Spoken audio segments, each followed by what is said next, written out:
you too, Abbott. I like you.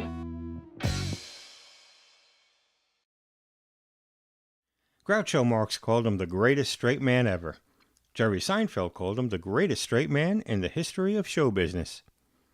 Throughout the 1940s and into the early 1950s, Bud Abbott, along with his comedy partner Lou Costello, were the most popular and successful comedy team in burlesque, vaudeville, radio, movies, and television. After 3 decades together, in 1956 the team of Abbott and Costello split up, each man pursuing separate careers. In the 1960s, Bud began experiencing financial difficulties and severe health problems. By the early 1970s, Bud had lost his sprawling ranch in Encino and was forced to move into a more modest home in Woodland Hills.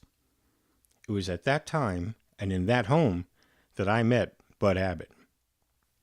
Before we begin the interview, there are a few things you should know about Bud. Bud always had trouble remembering people's names. He called everyone neighbor. Hiya, neighbor. That explains the mailbox in front of his home. Also, during our interview, Bud always kept his television on. He was watching cartoons at the time, and you will hear the soundtrack in the background. He also kept his front door wide open at all times, so occasionally you might hear a car or a motorcycle pass by on the street. Lastly, Bud's wonderful wife of 55 years, Betty, was in the adjoining room, which happened to be the kitchen. Betty was preparing Bud's favorite spaghetti sauce for him. So at times you might hear Betty join the conversation to add her recollections and opinions to the conversation. Here, in his own words, are Bud's thoughts and memories spanning more than 3 decades of Abbott and Costello history.